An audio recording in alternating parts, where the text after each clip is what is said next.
Ал ең маңыздысына келетін болсақ, ол қазақ халқының салт дәстүрі негізінде құрылған 4 түлік малдың етін 12 мүшеге жіліктеп бөлу. Өкінішке орай, қазіргі заманда көптеген салт дәстүрлер ұмыт болып баратыр. Соның бірі табақ тарту.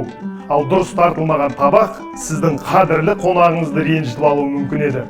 Ал біздің компанияның ең басты мақсаттарының бірі ол ұлы дала дәстүрін жаңғырту. Ата-бабаларымыз айтып кеткендей, 6 жыл аш жүрсең де ата салтыңды ұмытпа дейді.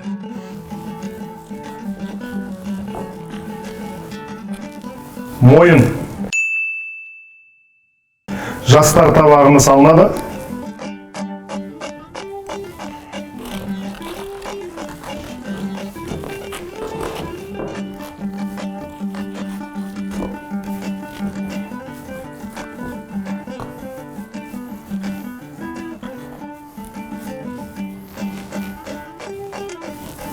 Кәржілік. Жастар табағына салынады, бірақ тұрмысқа шықпаған қыздарға мүлдем беруге болмайды. Кәржілік. Одан соң тоқпан жілік. Тоқпан жілікте жастар табағына, болмаса әйелдер табағына салынады. Сонымен қатар мінекей жауырын да жастар табағына, әйелдер табағына салынады.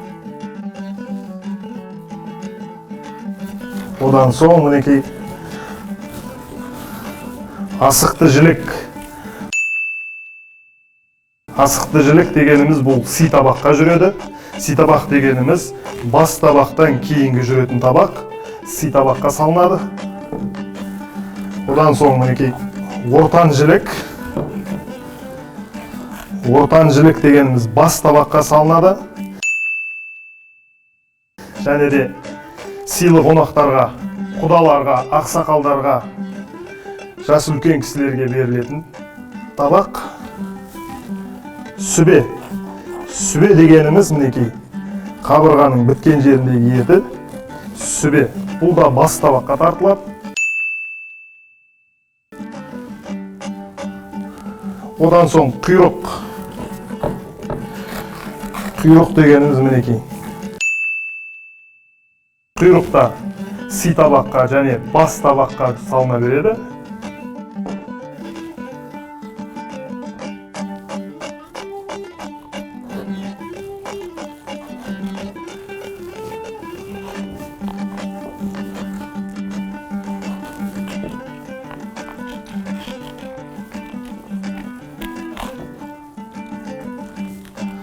Ал ең маңызды мінекей қойдың жіліктерінің ішіндегі ең маңыздысы бұл жамбас. Жаңағы бас құдаға, ақсақалдарға беріледі. Жамбас.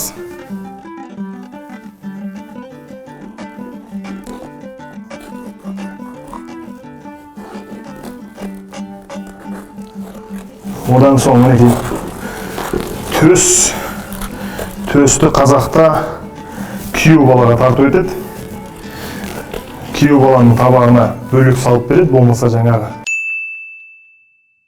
жастар табағына салынады.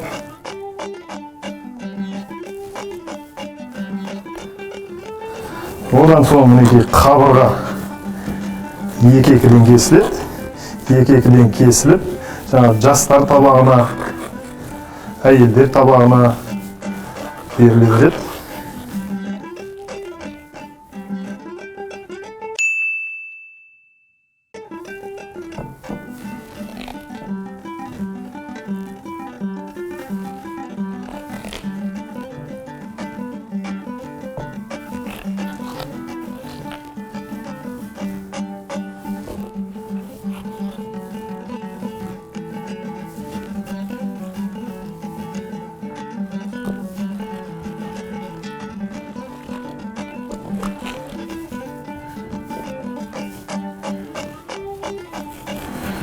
Неге мұна екінші жағы да солай қайталанады. Ортан жілік, тоқпан жілік, неге кәрі жілік жастар табағына салынады. Одан соң неге жауырын. Жауырын да жаңа жастар табағына жүреді. Одан кейін барып неге асықты жілік жаңағындай си табаққа тартылады. асықты жілік, ортан жілік, мен атам мінекей құйрық, жамбас жүрген жерде құйрық жүреді, бұл да жаңағы бас табаққа салынады. Одан кейін барып сүбенің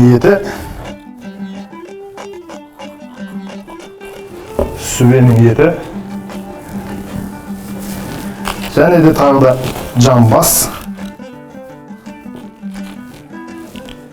құдалар табағына салынады, үлкен кісілер ақсақалдарға.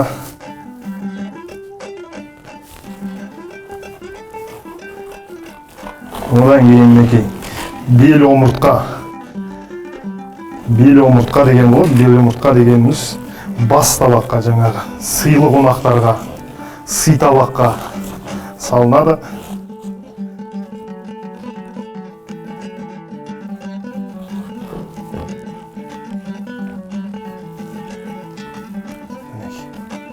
Бел омыртқа бас табаққа салынады.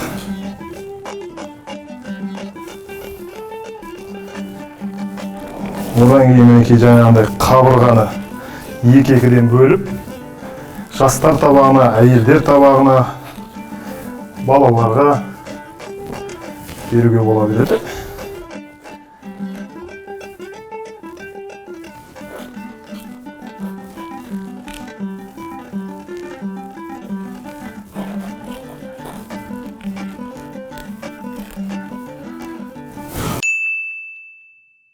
Қабырға, және де жай омыртқа, бел омыртқа болды, енді бұны омыртқа дейміз, жай ғана омыртқа.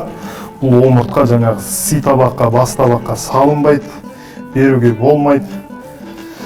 Бұны жастар табағына, жаңағы әйелдерге, бала-шағаға. Бел омыртқа, мойын омыртқа, жай омыртқа.